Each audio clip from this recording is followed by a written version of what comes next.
এসআইয়ের তালিকা নিয়ে বিভিন্ন সমস্যার অভিযোগ তুলে শিলিগুড়ির এসডিও অফিসে স্মারকলিপি জমা দিলেন বিধায়ক শঙ্কর ঘোষ। বৃহস্পতিবার এসডিও অফিসে গিয়ে সিইওর কাছে এই স্মারকলিপি প্রদান করা হয়। এই দিন মূলত একাধিক দাবি তুলে ধরা হয় যাতে সাধারণ মানুষের সমস্যার দ্রুত সমাধান করা যায়। সরকারি বিদ্যালয়ের পরিকাঠামোর উন্নতি, নির্ধারিত বৈধ ফি স্ট্রাকচার চালু এবং অতিরিক্ত ফি আদায় বন্ধের দাবিতে বৃহস্পতিবার শিলিগুড়িতে এসডিও অফিসে অভিযানে নামে এসএফআই দার্জিলিং জেলা কমিটি। ছাত্রছাত্রীদের বিভিন্ন সমস্যাকে সামনে রেখে এই কর্মসূচি সংগঠিত করা হয়।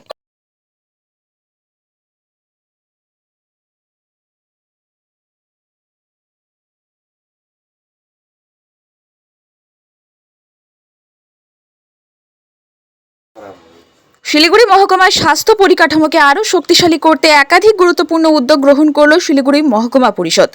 ফাঁসিদাবা গ্রামীণ হাসপাতালে যোগব্যায়াম প্রদর্শন কক্ষ, দক্ষিণ বাগডোগরা সুস্বাস্থ্য কেন্দ্র ও মাটিগাড়ায় সুস্বাস্থ্য কেন্দ্রের উদ্বোধনের পাশাপাশি মাটিগাড়া হাসপাতালে 100 কেভি ক্ষমতার জেনারেটরের প্রদান করা হয়েছে। বৃহস্পতিবার আয়োজিত একাধিক অনুষ্ঠানের মাধ্যমে এই সমস্ত প্রকল্পের আনুষ্ঠানিক উদ্বোধন করেন শিলিগুড়ি মহকুমা পরিষদের সভাধিপতি অরুণ ঘোষ।